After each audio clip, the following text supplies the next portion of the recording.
Okay everybody, so start करते हैं हम आज का टॉपिक आज का हमारा है क्लोज टेस्ट। ठीक है, अब क्लोज टेस्ट पहले आपने सॉल्व भी किया होगा, एक या दो पार्ट ऑलरेडी हो चुके हैं हमारे, तो उसी को कंटिन्यू करते हैं हम आगे। आज का नेक्स्ट एक्सरसाइज सॉल्व कर रहे हैं।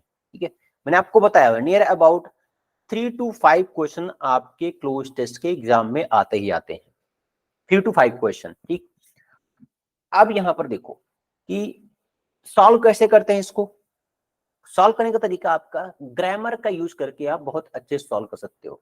ग्रामर का यूज करके कैसे ग्रामर का यूज करना है आपको।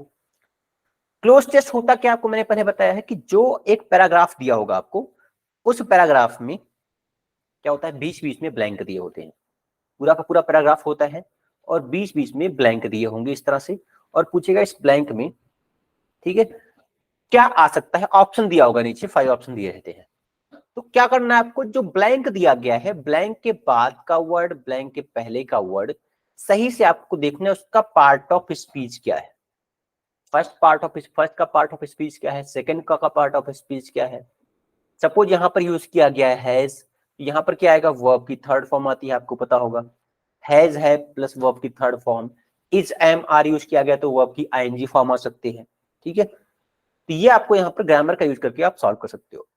और क्या तरीका है, देखो करना क्या, आपको फर्स्ट पूरा पैसेज आपको रीड करना है कि पैसेज में दिया क्या गया है, बात क्या हो रही है। ठीक है, उसके बाद आपको स्टार्ट करना है सॉल्व करना। ठीक है, चलो स्टार्ट करते हैं हम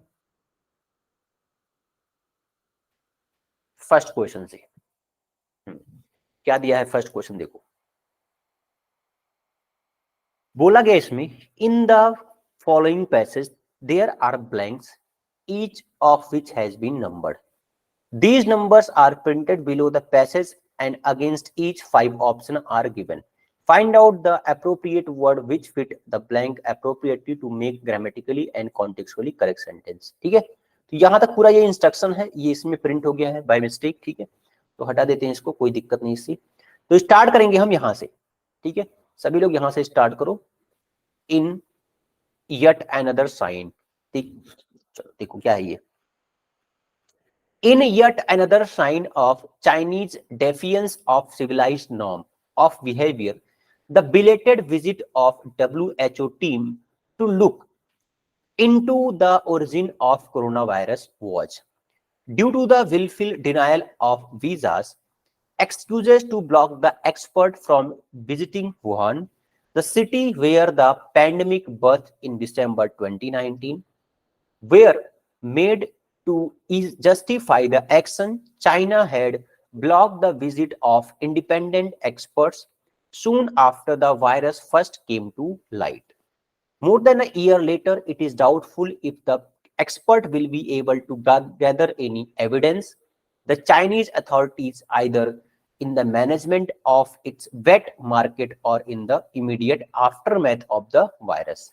Yet, if the WHO, under controversial head Tedros Adhanom Ghebreyesus, who was accused of being soft on China, cannot arrange to inspect the origins of pandemic, which has the word, it speaks of the arrogance of President Xi Jinping and his contents, constant need to project power to the world. Power without responsibility poses a threat to world peace. China needs to follow the of civilized behavior, without which it risks being dubbed a rogue power. अब इसमें आप देख रहे हैं क्या बताया गया है, जो कोविड का ओरिजिन है उसके बारे में कहीं ना कहीं जिक्र किया गया है कि चाइना के अंदर इसका ओरिजिन हुआ। WHO के बारे में जिक्र है कि WHO ने टीम भेजी अपनी वहां पर, ठीक है, जो लेबोरेटरी थी जहां से एक शक था कि हाँ यहाँ से ये जनरेट हुआ होगा। तो ये पूरा इसमें ये बात हो रही है। ठीक, तो चलो अब देखते हैं इसको फिल कैसे कर सकते हैं। तो यहां तक देखो, ये भी यहाँ पर, ये यहाँ तक पूरा क्या है, इंस्ट्रक्शन। ये यहां से पूरा स्टार्ट हुआ अपना पैसेज। तो क्या होगा इसमें, origin of corona virus was. अब यहां पर देखो, ये जो सेंटेंस है ये हमारा पैसिव वॉइस में, तो वॉज के बाद क्या आएगा, वर्ब की थर्ड फॉर्म। ठीक है, जो ओरिजिन है कोरोना वायरस का, was, promoted, stymied, delayed, suggested. क्या है ये, आगे क्या दिया गया है, due to the wilful denial of visas. यहां पर क्या बोला गया है कि लोगों के वीजा को डिनाई किया गया है, ठीक है। कौन से वीजा को? Expert block the expert from visiting Wuhan. लोग क्या चाहते थे कि मैं वुहान जाकर के उस पर रिसर्च करें कि वायरस कहां से निकला है, उसके बारे में वो जानना चाहते थे, लेकिन लोगों के जो वीजा है उनको डिनाई कर दिया गया। तो यहां पर क्या आएगा? एक वर्ड प्रमोटेड, आपको पता है स्टाइमिड का मतलब क्या होता है? स्टाइमिड का मतलब होता है हैरान कर देने वाला, ठीक है, डरा देने वाला, सरप्राइज कर देना। तो इसके लिए एक वर्ड है परप्लेक्स, या फिर हैरान करना, हैरान करना। बाकी आपको पता होगा। तो ये क्या था? ये ओरिजिन ऑफ कोरोना वायरस है। ये क्या था? एक चौंकाने वाला था, ये हैरान करने वाला था, क्योंकि जो उनकी जो चाइना पॉलिसी क्या रही कि वो जो डिनायल किया, किस चीज का? वीजा को डिनाई कर दिया उन्होंने। जो लोग आने वाले थे एक्सपर्ट लोग, उनके वीजा को डिनाई कर दिया। क्लियर? अब आगे देखो, आगे क्या होगा। अब excuses to block the expert. अब ये जो एक्सक्यूजेस है, ये क्या है? यहाँ पर ये नाउन है। मैंने आपको बताया है कि जो ब्लैंक के बाद होगा, ब्लैंक के पहले, उसको आपको ध्यान से देखना है, ठीक है। Tragic excuses, anonymous excuses, band excuses and flimsy excuses. तो यहां पर हम क्या यूज करेंगे? कौन सा एडजेक्टिव यूज करेंगे यहां पर? क्योंकि एक्सक्यूजेस नाउन है हमारा, तो नाउन से पहले क्या आता है? एक एडजेक्टिव ही आता है, या तो कोई आर्टिकल आएगा या फिर कोई एडजेक्टिव आएगा। यहां पर हमें यूज करना है एक एडजेक्टिव। तो ट्रेजिक का मतलब क्या होता है? एक ट्रेजिडी वर्ड सुना होगा आपने, ट्रेजिडी से बना है ट्रेजिक। एनोनिमस का मतलब क्या होता है? जिसके बारे में पता नहीं है। बैंड ये पता होगा। फ्लिमजी का मतलब क्या होता है? फ्लिमजी मतलब बहुत पतला, जिस पर मतलब बहुत ना के बराबर चीजें, ठीक है। तो यहां पर जो वर्ड आएगा फ्लिमजी ही करेक्ट है। जो इनके कोई भी उसमें दम ही नहीं था उनके एक्सक्यूज के अंदर। Flimsy excuses to block the expert from visiting Wuhan. अब जो एक्सक्यूज दे रहे हैं कि वुहान ना आने के जो रीजन बता रहे हैं, वो एक फ्लिमजी है, वो बहुत ही प्रोमिनेंट नहीं है, बहुत ही स्ट्रॉन्ग एक्सक्यूज नहीं थे उनकी, ठीक। तो ये इसमें हो जाएगा सेकंड वाले में। Where the pandemic birth in December 2019 were made to justify the action, China had block the visit of independent expert. China ने क्या किया? जो इंडिपेंडेंट एक एक लोग आना चाहते थे, उनके विजिट को ब्लॉक कर दिया है। After the virus first came to light more than a year later, it is doubtful if the expert will be able to gather any evidence. Gather any evidence. अब थर्ड में क्या है? Incriminating. Word क्या है इसमें? Incriminating. इसका मतलब क्या होता है? इंक्रिमिनेट मतलब बरामद करना। वर्ड क्या है इसमें? बरामद करना या फिर अपने कब्जे में लेना, ठीक है। और ये वर्ड क्या है? सपोजली। इसका मतलब होता है माना जाता है, प्रिज्यूम करना। इसके लिए वर्ड अच्छा है प्रिज्यूम करना। रिकमेंड ये आपको पता होगा, अलाउ पता है, ठीक है। अब यहां पर क्या होगा? It is doubtful if the expert will be able to gather any evidence incriminating. ये हो सकता था कि वो जो एक्सपर्ट जाए वहां से कुछ ऐसे अपने कब्जे में ले लें उस चीज को जो वहां पर सेंसिटिव थी। The Chinese authorities either in the management of its wet market or in the immediate aftermath of the virus, ठीक है। कुछ ऐसी चीजें उनके कब्जे में अगर आ जाती तो ये इनके लिए प्रॉब्लम हो सकती थी, ठीक। Yet, if the WHO under controversial head Tedros Adhanom Ghebreyesus, who was accused of being soft on China, cannot arrange to inspect the origins of the pandemic, which has, अब आपको पता होगा हैज के बाद क्या आता है? V3 आता है। क्या आता है हैज के बाद? V3 आता है। तो यहां पर क्या होगा? इंक्रीमेंटेड। इंक्रीमेंट करना मतलब क्या हो जाएगा? इंक्रीज करना। सुने होंगे आप लोग कि पेमेंट का इंक्रीमेंट हुआ है, मतलब इंक्रीज हुआ है। लिंक मतलब क्या होता है? जुड़ा होना। टॉर्मेंटेड का मतलब क्या होता है? किसी को सताना, परेशान करना। डिस्ट्रेस एक वर्ड है इसके लिए, डिस्ट्रेस, ठीक है। कोलैप्स का मतलब पता होगा, कोलैप्स मतलब क्या होता है? गिर जाना, ठीक। चलो आगे देखते हैं क्या होगा इसमें आंसर। अब क्या दिया गया है? हाँ, pandemic which has, the world, अब वर्ल्ड को क्या किया इस पैंडेमिक ने, परेशान किया है, डिस्ट्रेस किया है, tormented the world. It speaks of the arrogance of president Xi Jinping and his constant need to project power to the world. Power without responsibility poses a threat, कि ऐसे लोग के हाथ में पावर आ जाए जिनके पास कोई रिस्पॉन्सिबिलिटी नहीं है, ठीक है, वो क्या है, एक थ्रेट है पूरे संसार के लिए, पूरे वर्ल्ड के लिए. China needs to allow the, अब यहां पर आर्टिकल आ गया, फिफ्थ में क्या होगा, the authorisation canons, canons regulating and none of these. अब देखो ये जो यहां पर कैनन्स, कैनन्स दो बार आया हुआ है, ये जो इस कैनन्स का मतलब क्या है, बी वाले का मतलब, मतलब टेस्ट करना, ठीक है, परीक्षण लेना, उसको बोलते हैं कैनन्स. और इस कैनन्स का मतलब क्या है, गन या फिर वेपन. आप सुनोगे ना, जो बड़ी बड़ी मिसाइलें होती है उनको बोलते हैं कैनन, गन या फिर वेपन. ठीक. China needs to follow the of civilised behaviour. China को क्या करना चाहिए, उसको फॉलो करना चाहिए, एक टेस्ट देना चाहिए चाइना को, किस चीज का टेस्ट देना चाहिए, सिविलाइज्ड बिहेवियर का, कि हाँ वो लोग सिविलाइज्ड हैं. यहां पर क्या होगा, बी वाला ऑप्शन करेक्ट होगा इसमें. Without which it risk being dubbed a rogue power, ठीक है, जो कि क्या हो सकता है, अगर टेस्ट नहीं किया गया तो ये एक प्रॉब्लमेटिक हो सकता है ये चीजें. क्लियर हो गया, तो इसमें भी आंसर क्या होगा, इसमें बी हो जाएगा.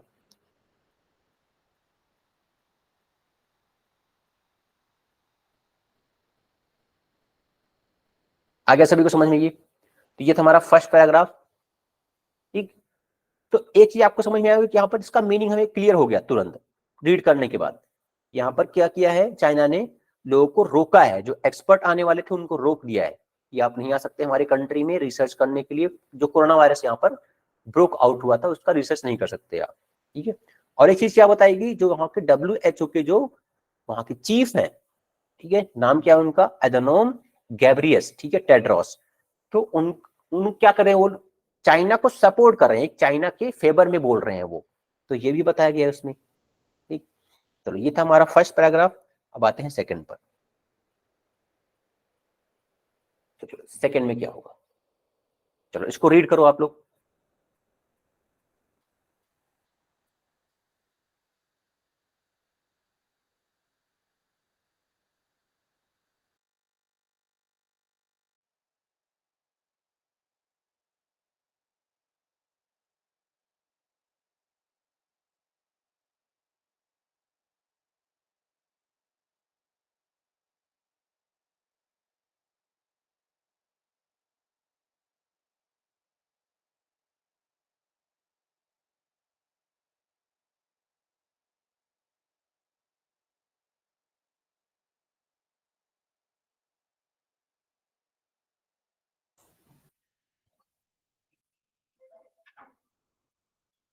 क्या दिया गया इसमें, the US decision to block dozens of Iran linked websites. अब इसमें आपको तुरंत समझ में आ गया होगा बात क्या हो रही है, यहाँ पर यूएस और ईरान की बात हो रही है. अब यूएस ने क्या किया, डिसीजन लिया है कि जो ईरान से जो लिंक्ड है वेबसाइट्स, उनको क्या करेंगे, वो ब्लॉक करेंगे. When both countries are trying to revive the nuclear deal is unnecessary. The US has accused the sites, including Iran's state-owned Press TV, of spreading disinformation. In the past, the US had cracked down on Chinese and Iranian media over similar. The move comes days after the Iran elected Ibrahim Raisi, a hardline cleric, as the president. The election of Mr. Raisi, who has been sanctioned by the US for his alleged role in execution of political prisoners and other rights, has already escalated tension between two countries. Iran's sharp response to the move on the websites has been that US was trying to muzzle free speech. Even if one ignores Iran's rhetoric, the US move hardly serves its declared purpose of fighting disinformation. ठीक. चलो तो अभी start करते हैं इसको solve करना. देखो अगर आप यहां पर देखोगे फर्स्ट में,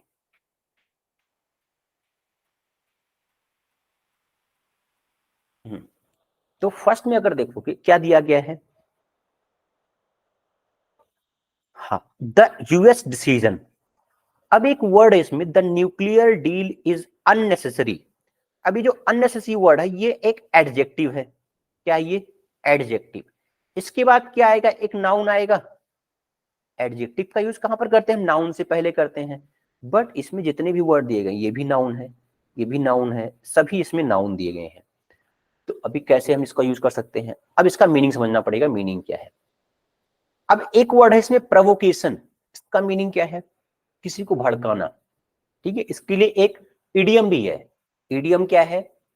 to add fuel to the fire, आग में घी डालना। ठीक है, बोलते हैं उसको उकसाना या फिर किसी को भड़काना। एक वर्ड और इसमें अपीजमेंट। पैसिफाई मतलब क्या है? शांत करना, ये इसका उल्टा है। अपीजमेंट भी वही है, शांत करना। पैसिफाई, कोंसिलिएशन, इन तीनों का मतलब क्या होता है? किसी को शांत करना। ठीक, क्या पूछा गया है? जो यहां पर ए में क्या आएगा? अननेसेसरी। क्या बोला गया है?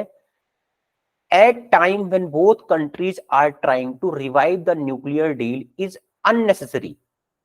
यहां पर क्या हो जाएगा? प्रोवोकेशन। अननेसेसरी प्रोवोकेशन हो जाएगा इसमें।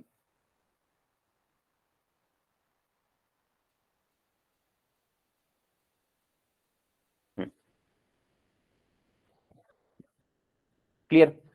अब नेक्स्ट देखो, बी में पूछा गया है।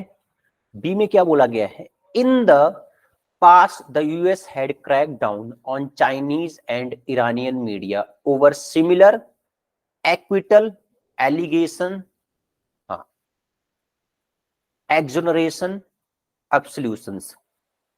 अब इनके वर्ड के मीनिंग देखो, मीनिंग क्या है इनके। एक्विटल का मतलब क्या होता है? दोष मुक्त कर देना, रिलीज कर देना, रिलीज करना, छोड़ देना, किसी को आजाद छोड़ देना, फ्रीडम। ठीक है। एलिगेशन आपको पता है, किसी के ऊपर इल्जाम लगाना। एक्सोनरेट, इसका मतलब क्या होता है? रीस्टैब्लिश करना, रीस्टैब्लिश मतलब पुनः स्थापित करना। एब्सोल्यूट, एब्सोल्यूशन मतलब आपको पता होगा, एब्सोल्यूट मतलब क्या होता है? यूनिक। चलो, तो अब इसमें आंसर क्या होगा? The US had crack down on Chinese and Iranian media over similar, जो इसी तरह के क्या थे वहां पर? एलिगेशन थे। इसी तरह के एलिगेशन के कारण क्या हुआ? यूएस ने क्या किया? चाइनीज और ईरानियन मीडिया पर भी क्या लगाया था? बैन लगाया था। ठीक, यहां पर क्या हो जाएगा? एलिगेशन 20 में करेक्ट है। आगे सभी को समझ में ये? चलो आगे बढ़ते हैं क्वेश्चन नंबर 8 में। 8 में क्या दिया गया आपको? वर्ड क्या है? Perpetuation, adherence, violation and difference. अब फर्स्ट वर्ड जो दिया गया है परपेचुएशन, इसका मतलब क्या होता है? इसका मतलब होता है स्टेबिलिटी। स्टेबिलिटी मतलब कांस्टेंट होना, स्टेबल होना। ठीक। एडहेरेंस, एडहेरेंस का मतलब होता है फॉलो करना, पालन करना। कंप्लायंस एक वर्ड है इसके लिए, फॉलो भी यूज कर सकते हो या फिर कंप्लायंस, कंप्लायंस। इसका मीनिंग आपको पता होगा, वायलेशंस क्या होते हैं। ठीक है। और वर्ड क्या है इसमें? डिफरेंस। डिफरेंस का मतलब क्या है? रेस्पेक्ट, रेस्पेक्ट करना। ठीक, तो अब इसमें आंसर क्या होगा? देखो, सी में पूछा गया है a lead role in the execution of political prisoner and other rights, यह आएगा इसमें सी हो जाएगा। Other rights violation has already escalated tension. Rights क्या है यहां पर? वायलेट किए जा रहे हैं, उनके जो अधिकार है उनको वायलेट किया जा रहा है, उनको हनन किया जा रहा है उनका। हैज ऑलरेडी एस्केलेटेड, जो कि पहले से ही वो बढ़ चुके हैं, बहुत ज्यादा टेंशन क्रिएट हो चुका है बिटवीन द टू कंट्रीज। ठीक है, उनके राइट्स को वायलेट किया जा रहा है। यहां पर हो जाएगा सी में, 8 में सी ऑप्शन। क्लियर? यहाँ पे एक आप लोग देख रहे होंगे यहाँ पर वोकैब और ग्रामर। ठीक है, दोनों का यूज करना पड़ रहा है आपको, इसका वोकैब और ग्रामर। ठीक, चलो आगे बढ़ते हैं नेक्स्ट क्वेश्चन नंबर 9 में। व्हेन अमेरिका, क्या होगा इसमें, यहां पर देखो ये सब्जेक्ट हो गया व्हेन अमेरिका, तो इसके बाद क्या आएगा, एक वर्ब आएगा इसमें, ओवरलुक्ड, पास्ट। पास्ट की इसमें बात हो रही है तो यहां पर वर्ब की सेकंड फॉर्म ही आएगी, इमेंसिपेटेड एंड सीज्ड। ठीक है, एक वर्ड होता है सीज, CASE, एक होता है SEIZE। इसका मतलब क्या होता है, सीज मतलब क्या होता है, स्टॉप होना, रुक जाना। ठीक, और ये सीज का मतलब क्या है, इसका मतलब होता है जब्त करना। ठीक है, इस चीज का मतलब क्या है, जब्त करना, अपने अंदर उस चीज को लेना, अंडर में अपने लेना। हाँ, ओवरलुक का मतलब क्या होगा इसमें, ओवरलुक्ड, ओवरलुक का मतलब होता है अनदेखी करना, इग्नोर करना, इग्नोर। ठीक है, इमेंसिपेट इसका मतलब होता है मेक फ्री, आजाद करना किसी को, मेक फ्री। ठीक है, हाँ तो आंसर क्या हो जाएगा, when America the website of the semi official Iranian news agency. इसमें आंसर आएगा, देखो एक वर्ड है इसमें सीज, सीज का मतलब क्या होगा, उसको रोक दिया, स्टॉप कर दिया, अपने कब्जे में ले लिया, तो इसमें डी आंसर करेक्ट होगा। 9th में क्या जाएगा, D. Website of the semi-official Iranian news agency Fars in 2018, it switched to an Iranian domain and was back online. The US should not act like despotic regimes that take knee-jerk action towards media platform with critical coverage. आगे क्या है, the way to fight disinformation campaigns is to promote information and strengthen independent journalism. Besides aiding the Iranian narrative that America remains, ई में क्या होगा, remains, hostile का मतलब क्या होता है, hostile मतलब होता है किसी को अपने, बोल सकते हो इसको मतलब किडनैप कर लेना, दुश्मनी कर लेना, ये एनिमी भी एक वर्ड है इसके लिए, hostile। ठीक है, एक वर्ड है एमिकेबल, एमिकेबल मतलब होता है फ्रेंडली, फ्रेंडली मित्र। ठीक है, जो फ्रेंड होते हैं उनके लिए हम यूज कर सकते हैं एमिकेबल। ये एक एडजेक्टिव यहां पर देखो, ये क्या होगा हमारा, एक एडजेक्टिव, रिमेन्स एमिकेबल। ठीक है, तो ये हो जाएगा फ्रेंडली। एमेंडेबल, सॉरी एमिनेबल, इसका मतलब क्या हो जाएगा, रिस्पॉन्सिबल। कॉर्डियल आपको पता है, कॉर्डियल मतलब क्या होता है, ये एमिकेबल एंड कॉर्डियल आपस में सिनोनिम्स है। तो यहां पर आंसर क्या होगा, the Iranian narrative that America remains hostile the US decision. ठीक है, हॉस्टाइल मतलब क्या होता है, दुश्मनों की तरह व्यवहार करना। Remains the US decision could also create hitches in the diplomatic process under way. ठीक है, तो ये था आपका सेकेंड पैराग्राफ, तो यहां पर आंसर होगा ए, और 9th में आंसर था आपका डी। ठीक है, चलो आगे बढ़ते हैं नेक्स्ट पैसेज पर। 11 to 15, ये आपको पहले रीड करना है, उसके बाद इस पर आंसर पर आते हैं। क्या दिया गया इंस्ट्रक्शन में, इन the following passage some of the words have been left out and replaced with a blank represented by a letter. First read the passage and try to understand what is it about. Then fill the blanks as per question given. जिस तरह से instruction में बोला गया उसी वैसे ही करो। Instruction में क्या बोला गया, पहले पढ़ो इसको, तो रीड करना है आपको, उसके बाद आपको इसका आंसर करना है। पहले रीड करो इसको।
क्या होगा इसमें, देखो क्या बोला गया इसमें, to much water also carries cost, floods can be triggered by large amount of precipitation falling either very quickly or over a longer period, such that if eventually causes rivers and streams to burst their banks by a storm causing the sea to surge inland and submerge coastal areas, or by the bursting of glacial lakes and flash floodings in mountainous regions, as with droughts flooding in a naturally occurring. It emerged as problem only when humans began to occupy floodplains such as Mississippi Delta in the US and the Tigris Euphrates in the Middle East, having discovered that the land was extremely fertile. When our flood prevention effort failed, as was land was as was event in the city of New Orleans in the US when it was submerged during Hurricane Katrina in 2005 and in Vargas state in Venezuela in 1999. The impact can be floods can destroy houses, businesses, infrastructure and farmland. Even when waters, they can leave behind layers of mud and silt, requiring intensive effort to remove before the land can be restored, and they can even leave the land completely infertile. ठीक, चलो अब देखते हैं, start करते हैं इसको solve करना। क्या बोला गया है, which of the following 1, 2 and 3 can fill the blank A. अब इसमें देखो, अगर सिमिलर मीनिंग होंगे इनके तो उनमें से हो सकता है दो आ जाए, तीनों के तीनों आ सकते हैं, हो सकता है एक ही आए। ठीक, तो चलो स्टार्ट करो। देखो हाँ, क्या बोला गया इसमें कि ए में क्या हो सकता है। ए आपका कहां दिख रहा है, देखो यहां पर दिख रहा है क्या, ए ऑप्शन यहां पर है, तो इसके लिए पूछा है कि क्या यहां पर हम फिल कर सकते हैं। As with drought flooding in a naturally occurring incident, prodigy and phenomena. Prodigy का मतलब क्या होता है, देखो प्रोडिजी का मीनिंग है टैलेंटेड और गिफ्टेड, टैलेंटेड और गिफ्टेड। देखो एक सीरीज आई हुई थी, आप लोगों ने देखा होगा सीरीज, वो सीरीज कौन सी थी, एक जो आईआईटीएन के ऊपर सीरीज थी, यूट्यूब पर आई हुई थी, क्या नाम था, कोटा, कोटा फैक्ट्री। उसमें क्लास का नाम क्या था, प्रोडिजी क्लासेस। अब प्रोडिजी नाम क्यों रखते लोग, ऐसे थोड़ी नाम रखेंगे, कुछ उसका मीनिंग होता होगा। उसका मीनिंग क्या है कि उसका मीनिंग में ही क्या लिखा हुआ है, टैलेंटेड एंड गिफ्टेड। ठीक है, अब ये जो वर्ड है इंसिडेंट एंड फिनोमिना, दोनों एक ही है, सिमिलर मीनिंग है। इंसिडेंट का मतलब क्या होता है कि कोई भी स्टोरी, कोई भी हिस्ट्री, उसको बोलते हैं इंसिडेंट। फिनोमिना क्या है, किसी भी कॉन्सेप्ट के पीछे पूरा उसका बेसिक क्या है, उसका स्टोरी क्या है, उसको बोलते हैं फिनोमिना। तो यहां पर देखो जो आंसर होगा ए के लिए, तो यहां पर होगा 1 and 3 बोथ, ई ऑप्शन इसमें करेक्ट होगा। ऐसा समझ में क्यों होगा ये, क्योंकि आपको देख के चलना है इसका सिमिलर मीनिंग कौन सा हो सकता है। ऑकरिंग फिनोमिना, ऑकरिंग इंसिडेंट, दोनों हो सकता है यहां पर। ठीक, अब नेक्स्ट में क्या पूछा है, ई में क्या होगा, तो देखो ई में क्या है, floods can be triggered by large amount of precipitation falling either very quickly or। अब क्विकली वर्ड क्या है, ये है एडवर्ब, तो और ये हमारा कंजंक्शन है, तो और के बाद भी एडवर्ब ही आएगा, ये ध्यान रखो। अगर इसके पहले एडवर्ब है तो उसके बाद भी एडवर्ब आएगा। तो इजीली तो एडवर्ब है, परसिस्टेंट नाउन है ये, कंसिस्टेंटली एडवर्ब है। बट इन दोनों, क्या ये दोनों आ सकते क्या, इजिली का मीनिंग अलग है, कंसिस्टेंटली मतलब अलग है। इजिली मतलब आसानी से, कंसिस्टेंटली मतलब क्या होता है, कंटिन्यूअसली। तो ओनली इसमें क्या हो जाएगा, थर्ड ही आंसर करेक्ट है। ऐसा समझ में सभी को, तो ओनली थर्ड करेक्ट होगा इसमें। रीजन समझ में आ गया, इजिली, परसिस्टेंट एंड कंसिस्टेंट। चलो आगे देखते हैं, इसमें ई हो गया। नेक्स्ट 13 नंबर, 13 ने पूछा है कौन सा होगा, बी के लिए। अब बी कहां पर है, देखो Venezuela in 1999, the impact can be annihilation, calamitous and devastating. इसका मीनिंग क्या है? एनिहिलिएशन का मीनिंग क्या होगा? इसका मीनिंग देखो, इसका मीनिंग होता है एनिहिलिएशन, ये हो जाएगा डिस्ट्रैक्शन, इसका मीनिंग होता है डिस्ट्रैक्ट करना, डिस्ट्रैक्ट। डिवास्टेट का मतलब होता है बर्बाद कर देना। कैलेमिटियस का मतलब क्या है? दोनों सिमिलर मीनिंग है, कैलेमिटियस एंड डिवास्टेटिंग, मतलब डिजास्टरस। तो यहां पर दोनों आप यूज कर सकते हो। द इम्पैक्ट कैन बी कैलेमिटियस और डिवास्टेटिंग। तो सेकंड एंड थर्ड इसमें करेक्ट है, ऑप्शन सी हो जाएगा इसमें।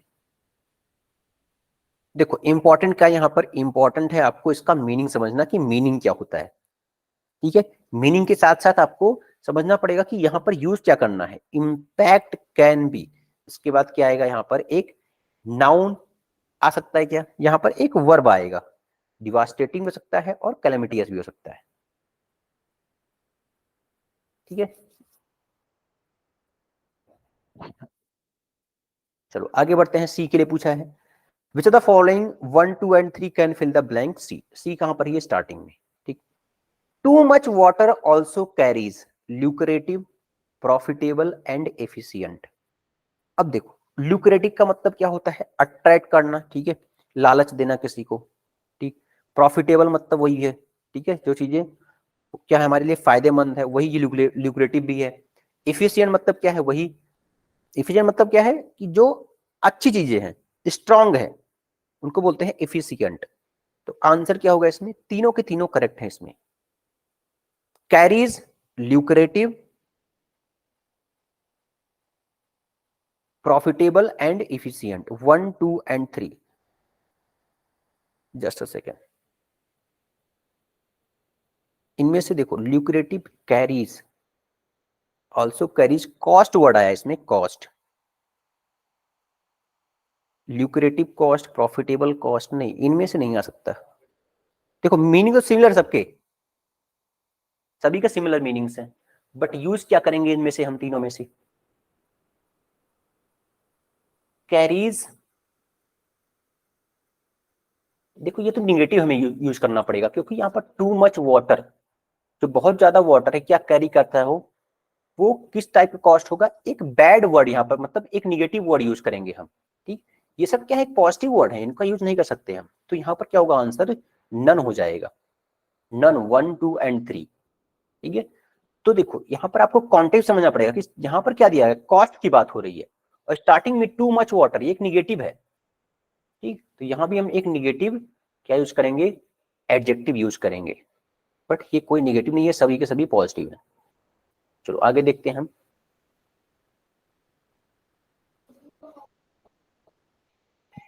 15 में डी के लिए क्या होगा?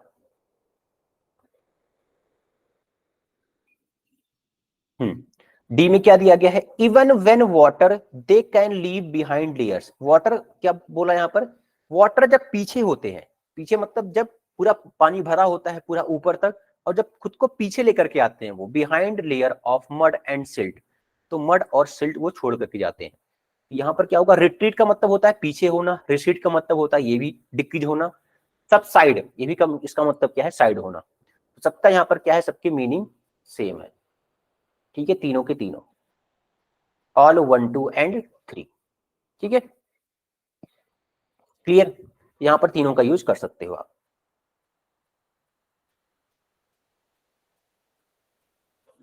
हो गया ये? चलो एक लास्ट पैराग्राफ करते हैं अब।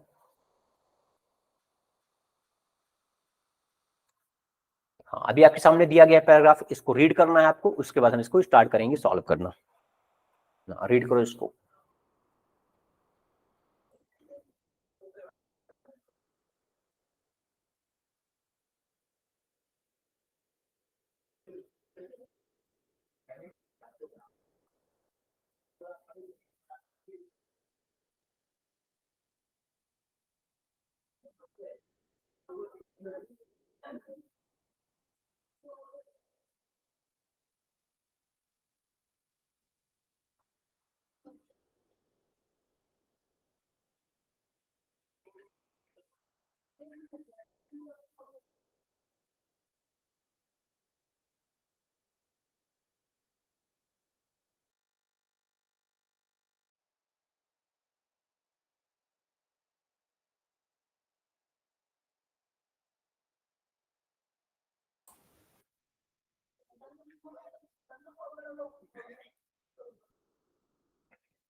चलो स्टार्ट करते हैं।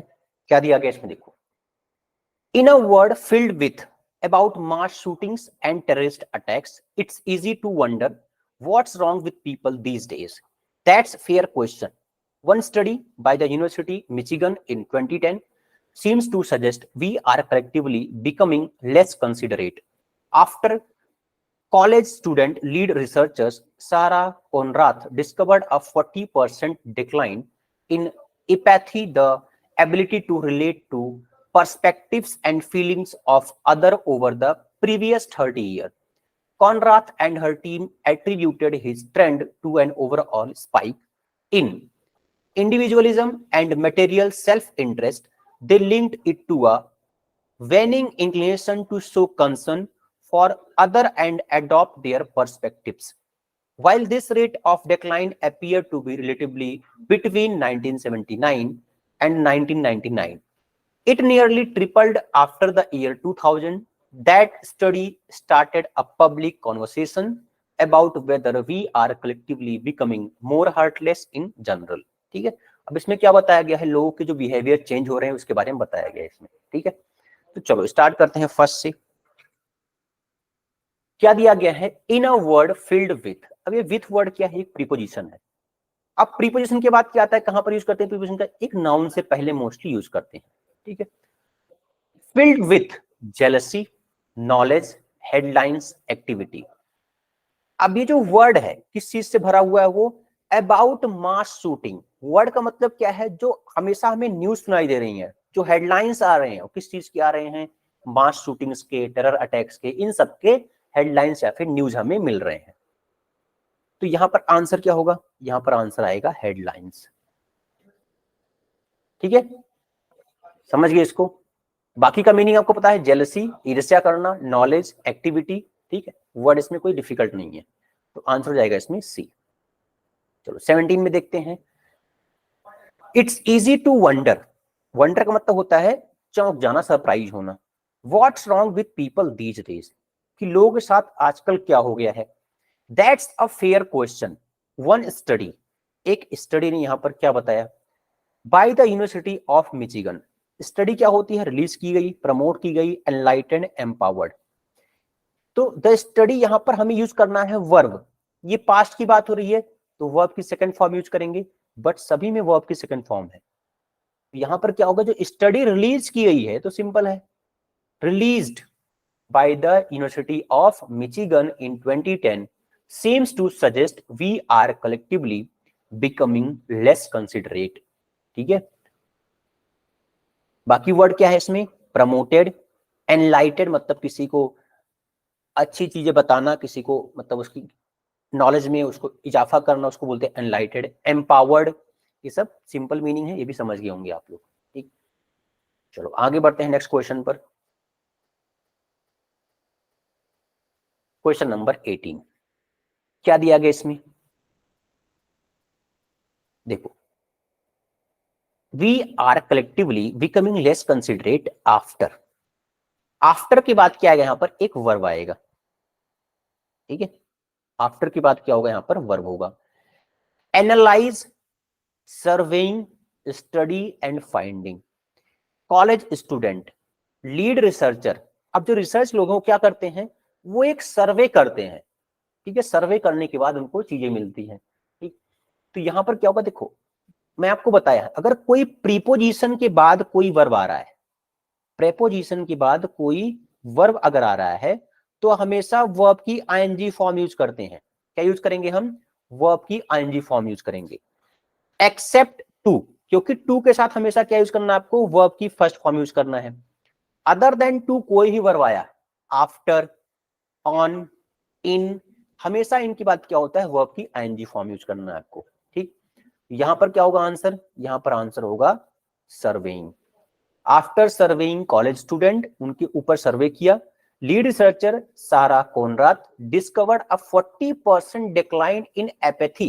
एपैथी का मतलब क्या होता है, एक वर्ड है पैथ वर्ड, पैथ का मतलब क्या है, काइंडनेस, तो इसी से बनता है सिंपैथी, सिंपैथी, ठीक है, एंटीपैथी, ठीक है, और एपैथी। एपैथी का मतलब क्या होता है, जैसे कोई सामने फील कर रहा है, ठीक है, सपोज किसी को, कोई अपने पैर से विकलांग है, ठीक है, उसको पैर नहीं है, चल नहीं पा रहा है, तो कोई ऐसा पर्सन होगा जब कभी ना कभी उसका पैर कभी टूटा रहा होगा, तो उसको चलने में प्रॉब्लम रही होगी, तो जब वो किसी सामने वाले पर्सन को देखा जिसको पैर नहीं है, तो एक ऐसी फीलिंग आई कि हाँ हमने ऐसा एक्सपीरियंस किया है। तो एपैथी का मतलब क्या होता है, सेम फीलिंग करना, एपैथी। सिंपैथी मतलब क्या है कि हाँ ये गलत चीजें हैं, इसके साथ ऐसा नहीं होना चाहिए, काइंडनेस, ठीक है। एंटीपैथी मतलब क्या होता है, एंटी का मतलब वर्ड ही है, एंटी, अपोजिट फीलिंग, मतलब कोई वहां पर दया ही नहीं होना, ठीक है। तो पैथ वर्ड से ये सब वर्ड बने हैं। तो लोगों के अंदर क्या हो गया, एम्पैथी बहुत कम हो चुकी है 40% लोगों में। The ability to relate to perspective and feeling, बोला गया रिलेट, कि उससे रिलेट नहीं कर पा रहे हैं लोग फीलिंग से, लोगों दूसरे लोगों से, of other over the previous 30 year. Conrath and her team attributed his trend to an overall spike in, अब ये क्या होगा, ग्रिजली, एनॉर्मस, नार्सिज्म एंड डिसकॉन्सर्नेटिंग। अब इसमें क्या होगा, एक वर्ड है इसमें नार्सिज्म, नार्सिज्म का मतलब क्या होता है, अपने आप को ही ऊपर रखना, कि हाँ जो है हम ही है, उसको बोलते हैं नार्सिज्म। एक वर्ड है नार्सिस्ट, ठीक है। एनॉर्मस का मतलब क्या होता है, बहुत बड़ा, उसको बोलते हैं एनॉर्मस। तो यहां पर जो आंसर होगा आपका, यहां पर आंसर आएगा डिसकंसर्ट, मतलब कोई कंसर्न इन लोगों को, लोग क्या कर रहे हैं, लोगों की फीलिंग्स क्या है, उससे कोई लोगों को कोई वहां पर लेना देना नहीं है, लोग क्या सोच रहे हैं कुछ नहीं मतलब है, लोगों की फीलिंग्स क्या है, ठीक। तो यहां पर जो वर्ड यूज करेंगे हम, डिसकॉन्सर्टिंग, ये वर्ड करेक्ट है इसमें, ठीक है। आगे समझ में, 19 में क्या होगा, डिसकॉन्सर्टिंग।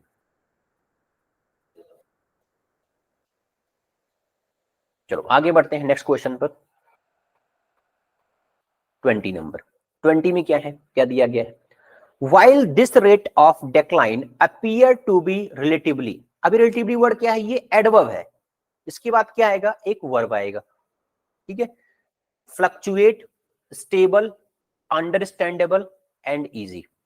तो क्या हो जाएगा इसमें, क्या बोला गया है, while this rate of decline, जो ये rate of decline है, appear to be relatively, fluctuate नहीं है, relatively स्टेबल हो चुका है बिटवीन 1979 टू 1999, इसके बीच में वो स्टेबल हो गया। तो यहां पर जो आंसर होगा stable word, it nearly tripled after the year 2000